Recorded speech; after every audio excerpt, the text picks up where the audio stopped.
Sama dengan karakter, kisah yang masyhur tentang Umar radhiyallahu anhu yang sudah kita tahu tentunya dengan cucu penjual susu, gitu kan? Ya masyhur Umar bin Khattab setiap malam selalu keliling Madinah dan mencari apakah ada masyarakat yang butuh atau tidak.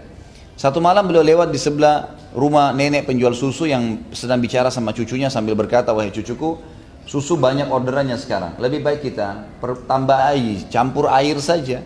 Kata cucunya, jangan.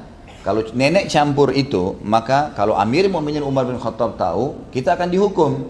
Karena sudah ada peraturan, tidak boleh. Gitu kan? Cucunya ini ingin meredam neneknya, lalu neneknya mengatakan, ini tengah malam, nggak ada yang tahu. Umar pun tidak tahu. Padahal Umar ada di samping tembok rumah mereka. Lalu perempuan tersebut, si cucu ini tiba-tiba menangis terisak-isak kayak orang yang sedang kesakitan. Sampai neneknya kaget, ada apa dengan kamu? Dia bilang, wahai nenekku, kalau seandainya Umar tidak tahu, bagaimana dengan Tuhannya Umar?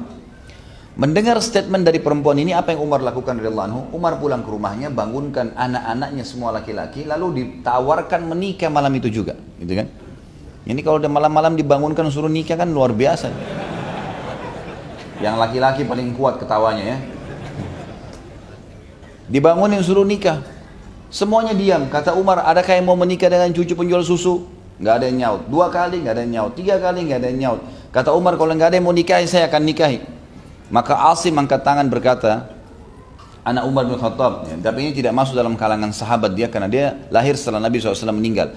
Maka Asim berkata, saya ayahku, saya akan menikahi dia demi untuk bakti dengan anda. Maka menikahlah. Lalu keduanya memiliki anak Abdul Aziz. Lalu Abdul Aziz punya anak Umar bin Abdul Aziz, khalifah yang masyhur.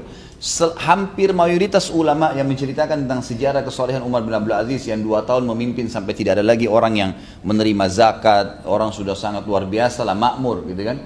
Itu karena kesolehannya cucu penjual susu tadi. Jadi dari neneknya tuh turun tuh kesolehan gitu kan.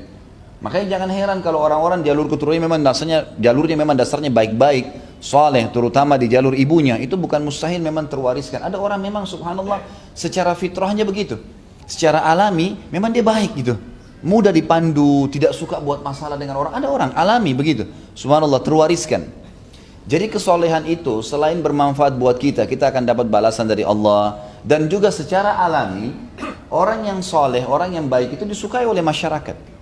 Tidak ada orang itu yang rajin ke masjid, senyum dengan orang, bantu orang susah lalu dibenci, nggak ada itu. Pasti dia baik, gitu kan? Dia baik, dia santun. Kecuali kalau dia campur baur. Misal memang dia soleh ke masjid tapi mukanya selalu cemberut, tidak pernah bantu orang sakit, tidak pernah bantu orang susah, tidak pernah jenguk orang sakit, nggak pernah terlibat membantu masyarakat, atau gotong royong lah, atau ngantar jenazah. Maka ini wajar gitu, karena dia mengerjakan sebagian sunnah, meninggalkan sunnah yang lain. Tapi kalau dia baik saja, pasti orang suka, dan kalau meninggal orang kenang kebaikannya. Maka kesolehan itu sangat baik gitu kan.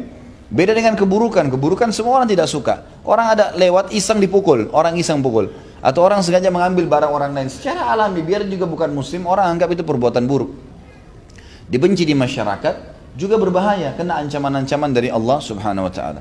Jadi kesolehan bermanfaat buat dia, bermanfaat juga buat lingkungannya, gitu kan, dan bisa terwariskan.